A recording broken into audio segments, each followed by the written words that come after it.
I'll be showing you how to pay your MP2 contributions via UCPB over-the-counter payment. First, go to their website, bills.ucpb.com/portal.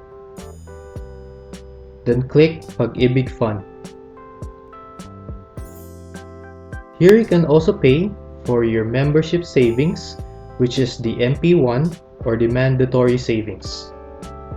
There's the MP2, housing loan, and employer's remittance.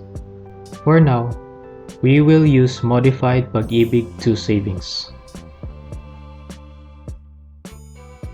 Enter your MP2 account number and the last name of the account holder. Then click Agree and Proceed. If the details are wrong, you'll not be able to proceed to the next step.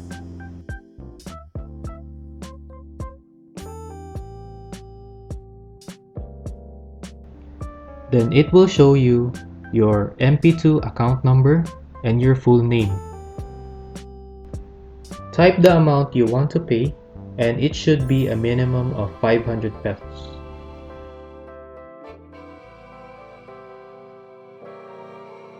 A transaction fee of 7 pesos will be added to your payment.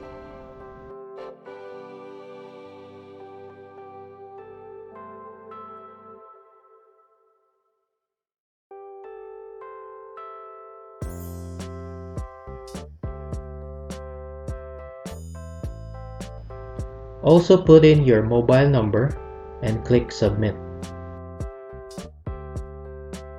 Check all of the information if they are correct before clicking Print or Send to email.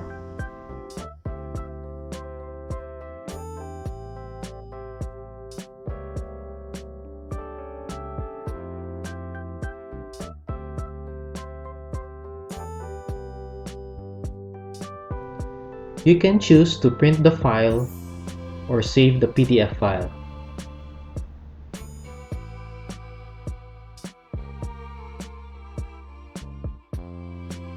Print a copy of the payment slip and bring this to any UCPB branch together with your payment. Payment can either be in cash or UCPB checks only. Fill up the payment slip and pay over the counter. Then you will receive the validated payment slip as proof of payment. It takes 3 to 5 business days for the payment to reflect. You can check it in your virtual Pag-ibig account. If you like this video, give it a thumbs up. And don't forget to subscribe also. For any questions, you can comment down below. Thank you for watching.